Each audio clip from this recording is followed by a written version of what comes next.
We here at the Movie Ticket Radio podcast salute all the YouTubers who do all their videos because, I found out this is a lot of work. Hi, I'm J.R. Russ, and we're posting our podcasts here now just for more people to find and hear them. But, John Landecker and I are pretty much radio guys. In fact, folks have said that we have faces for radio. That means no pictures, no video, no graphics, just this. So sit back and enjoy the oral experience, spelled A-U-R-A-L. That means sound, not what you're probably thinking. Movie Ticket Radio. Welcome to the Movie Ticket Radio podcast, the companion to the streaming audio movie hits format, MovieTicketRadio.com. I'm your charming and delightful host, J.R. Russ, and with me, Hall of Fame broadcaster John Records Landecker. So as Chris Bourbon on ESPN would say, let us be among the last to wish you happy holidays. And let's wish that this doggone COVID would get over with. I think the only way that we're really going to be rid of it is to leave the Earth and go to another planet. I love that idea. And that brings us to our episode right now, a long-promised one that we've been going to do way before the holidays, and it got kind of put off. John? Well, we're going to take a look at a movie that you probably wouldn't think would have this kind of soundtrack. It's from 2015, stars Matt Damon, and it's called The Martian. Also with Jessica Chastain, Donald Glover, Kristen Wiig, Jeff Daniels. Pretty good cast. And if you remember, it's basically Matt Damon self-sustaining his life on Mars until the United States can send something up there and rescue him.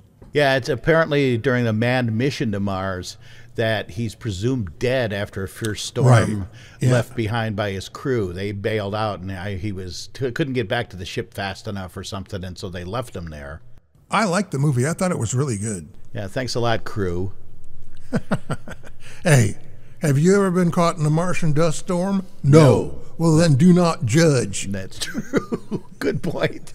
And with only meager supplies, he must draw upon his ingenuity, wit, and spirit to subsist. Right, yeah. And find a way to signal Earth that he is alive. Yes, indeed. Ingenuity. And if I recall, I think he has to plant potatoes in his own poop to fertilize them to grow. Meanwhile, a la Apollo 13, NASA works tirelessly to bring the Martian home. Now, what a soundtrack. What's the first song you think of when you think of a guy all alone on Mars? Why, the Happy Days theme, of course. Of course. That's the first thing I think of. Could it be Starman, which is actually in this movie, the David Bowie song? It's Happy Days, the theme, Pratt and McClain, that had the hit. Yep. Where do you hear the rest of the soundtrack for being stranded on Mars? Charles Fox and Norman Gimbel wrote that one. Yeah, and then that takes us right into another very serious Martian-type song, Turn the Beat Around by Vicki Sue Robinson. Yeah. Love to hear percussion. I don't know. In space, can you hear percussion? Ooh, good point.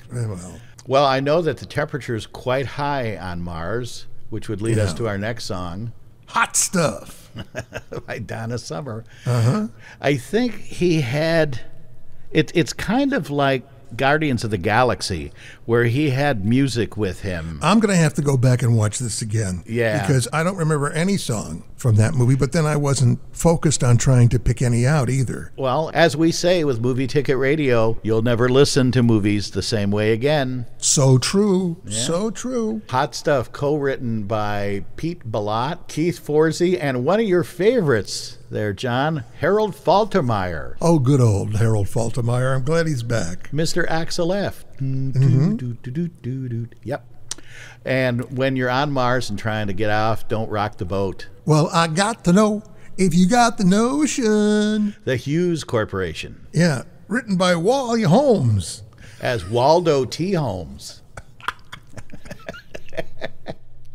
And, unfortunately, I think the Hughes Corporation's going to have to pay more taxes now, too. Oh, very good. Now, Kenny Gamble and Leon Gamble Huff, out of Philadelphia. Big.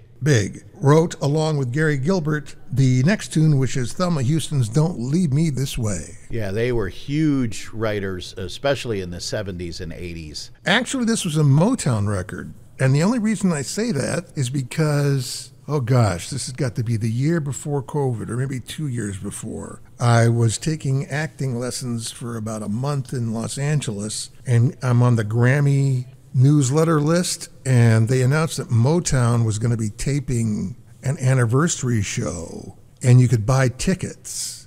So I bought 2 tickets, and my wife and I went, and one of the highlights was Thelma Houston performing Don't Leave Me This Way. Oh, wow. Yeah. And it was pretty damn cool. I'm telling you, Berry Gordy was there, Smokey Robinson, Diana Ross made an appearance. Wow. John Legend. It was really good.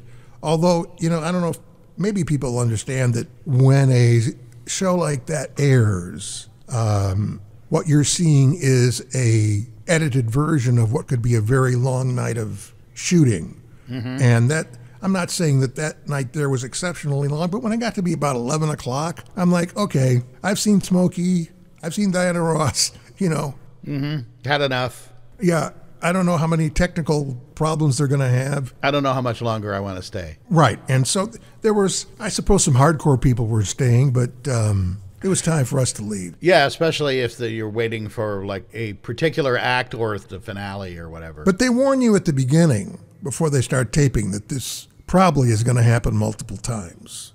I saw Pentatonics in Atlantic City, and it was much the same thing. They were doing a Christmas show in September. Right. And they said there are going to be delays. It's not going to be your normal type of a show because Right. we're going to have to stop. We're going to have to reshoot some things and all that kind of stuff. So please bear with us and enjoy the show and drink heavily. The bar's open, folks. And they just announced a postponement of the Grammys indefinitely, again, because of COVID. So there you go, another reason to go to Mars. So, Moving along to Starman, written by David Bowie. yep, we mentioned that earlier, and that's what he was. But he's not just a Starman, he's a Martian. But this song really fit, and once again, so diverse from the Happy Days theme. Yeah. Hard to get around. And then here's another one you wouldn't expect to hear in there. ABBA's Waterloo. Colt's here. You mentioned ABBA, and man, he goes nuts. That Colt, he loves Benny Andersson and Bjorn Uvula. And Stig Anderson. Yeah, he loves those three and the other one. My, at Waterloo, Napoleon did surrender. And somebody crossed into my yard, so I had to bark at him. Remember, folks, always look for us as the only podcast that has a live dog barking in it. Just search Barking Dog Podcast, and we may come up. Who knows? Only a couple of left. That's a brief soundtrack. Neither of these songs were songs that I would think would be in the soundtrack for a movie about somebody stranded on Mars. They're both really big hits. Love Train by the OJs. Come on. Yep, Kenny Gamble and Leon Huff, the writer of that one. Big song. Now, the last song does, as far as the title is concerned, make some sense. There was a comment that I saw that said, if you don't care about sounds in space, then you might really enjoy this. And it mentioned here that disco music had been a running gag throughout the film, and it's played in the ending credits, and that's this last song that we're going to mention, appropriately entitled I Will Survive. And it features the lyric, and so you're back from outer space. Oh, yeah. A little lyric that Dino Fedrekis and Freddie Perrin threw in there as Gloria Gaynor sang that big hit. Very astute of you, JR. And IMDb, thank you. Of course. Give them the credit, because otherwise they'll sue me for plagiarizing, and I would never willingly or knowingly do that. I don't think you can plagiarize a fact. Oh, that's true. Good point. Yeah. And I skipped a couple of letters, so I didn't read it verbatim, so you can't get me for plagiarizing. So there you have it, a short soundtrack, but an interesting one. Oh, for The Martian. 1975, The Martian. So No, not 1975. Oh, I'm sorry. God. I'm thinking of the music track from some of the songs there. Oh, lousy brain, as Homer Simpson would say. 2015's The Martian. Yeah, with Matt Damon. So that takes care of this one. Right. What do you think we should do next time? Wow. You got a suggestion? Good question. What do you think about Good Morning Vietnam? Sure. Older movie, a lot of younger folks might not have seen it, but jam-packed full of music. I think we should look at that next time around. I love that idea. All right, so that's what we'll do next when once again the Movie Ticket Radio podcast returns. Mm-hmm. So like us, subscribe us, share us, do all the things that you need to do to make podcast so popular that it won't be cool to listen to anymore.